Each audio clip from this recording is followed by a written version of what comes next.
Hello, Harmony Heroes. Welcome back to the Music in Our Homeschool podcast. I'm your host, Gena Mayo, and today we're taking a deep, beautiful journey into the stories behind 5 classic Christmas carols. One of the reasons I love Christmas music so much is that it has a way of opening our hearts. These songs carry history, theology, poetry, longing, and sometimes even personal struggle. And when we know their stories, we hear them differently. And we sing them differently.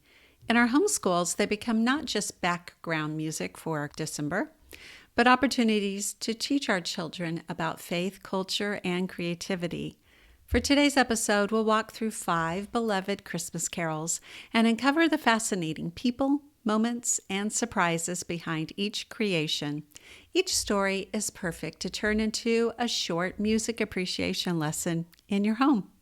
If you are a homeschooler looking for ways to easily and affordably include a quality music education in your homeschool, you've come to the right place. This is the Music in Our Homeschool podcast. I'm Gena Mayo, homeschooling mom of 8 and music teacher for over 30 years. Let's begin with one of the most peaceful Christmas carols ever written. Silent Night might feel like it's always been a part of Christmas, but its origins are really quite humble. In fact, it began with a problem. It was Christmas Eve in 1818 in the small Austrian village of Oberndorf. St. Nicholas Church was preparing for midnight mass when the organ suddenly failed, which meant there was no way to accompany the service. A young priest, Joseph Moore, remembered a poem he had written a couple of years earlier after hiking through the snowy countryside and reflecting on the stillness of the night. He brought the poem to his friend, Franz Gruber, and asked if he could quickly set the music to guitar.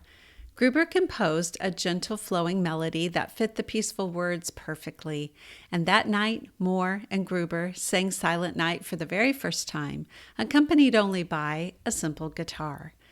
The people in that tiny village had no idea their unexpected crisis solution would become one of the most recorded and beloved Christmas songs in history. Silent Night has been translated into countless languages and sung by millions of people for more than 200 years. If you have one of the following courses of mine, Music of Christmas, Music Lessons for Holidays and Special Days, or Winter Music Lessons for Holidays and Special Days, you can delve into the song even deeper and learn about another very special story related to the singing of Silent Night, the Christmas Truce of 1914. Our second Christmas carol has an unusually long and layered history. Isaac Watts wrote the text to Joy to the World in 1719. Watts was a pastor and a poet who wanted congregations to sing scripture in ways that were joyful, clear, and poetic. Joy to the World was a paraphrase of Psalm 98, celebrating the coming of the Lord. What's interesting is that Watts was not writing about Christ's birth at all. He was pointing toward Christ's second coming and his reign. More than a century later, American composer Lowell Mason adapted the melody that was partly inspired by the musical style of Handel, especially the dotted rhythms and the grandeur Handel was known for. Mason paired that melody with Watts' text, and the version we sing today of Joy to the World was born. Over time, congregations naturally gravitated toward singing it at Christmas time, perhaps because of its triumphant mood that fits so perfectly with the celebration of Christ coming into the world.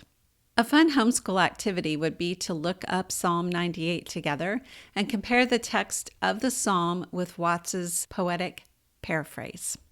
O Holy Night has perhaps the most dramatic origin story of the 5 we'll discuss today. In 1847, a small French parish asked poet Placide Cappeau to write a Christmas poem. Cappeau wasn't particularly religious, but he accepted the request. Inspired by the Gospel of Luke, he wrote the soaring, reverent text that we know today.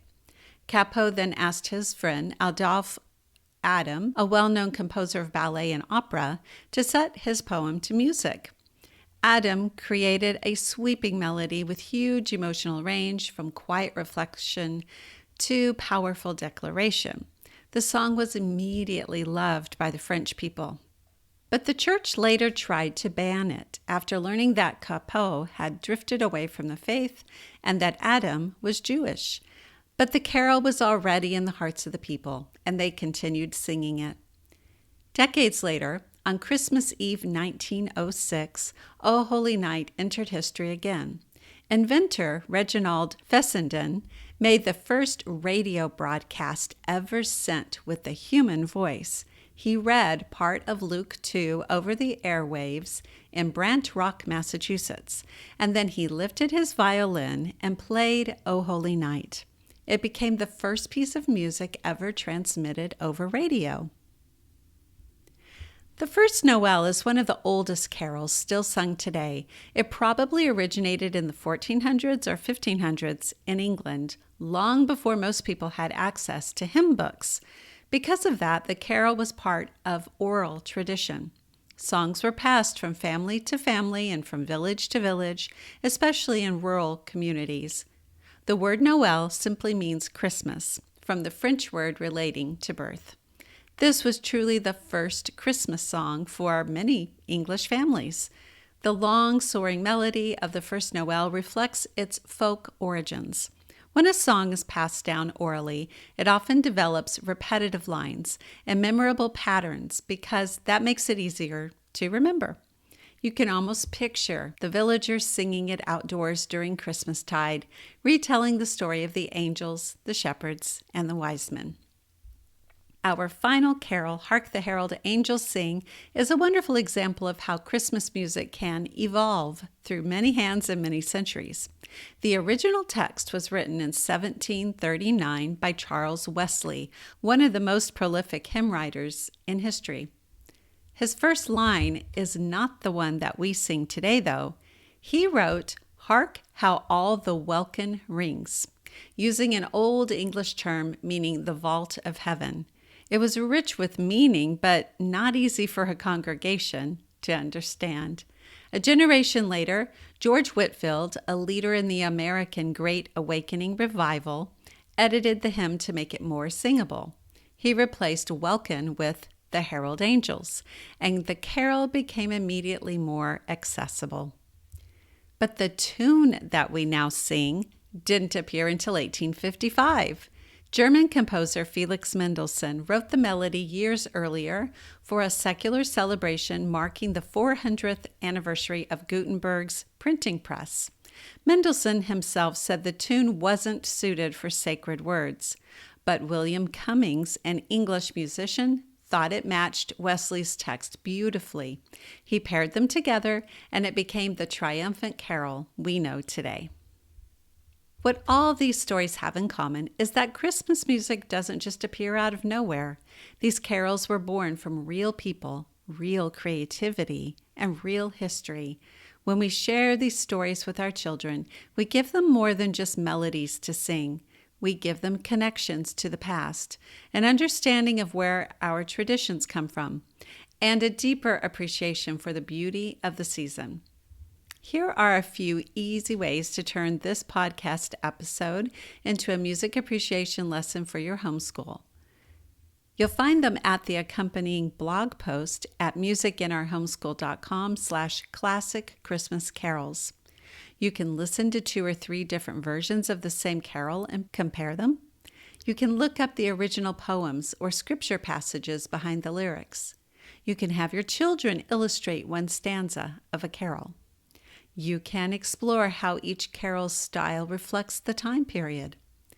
If you need something completely ready to go for your homeschool's Christmas school, remember that inside my Music of Christmas course, you'll find 3 years' worth of easy-to-use 15-minute Christmas music lessons. These are all designed to fit right into your December rhythm using the 15-minute music method. They're simple, meaningful, and perfect for multi-age families. Thank you for spending this time with me today. I hope these stories enrich your Christmas season and bring more joy to your homeschool this December. I'll see you next time on the Music in Our Homeschool podcast.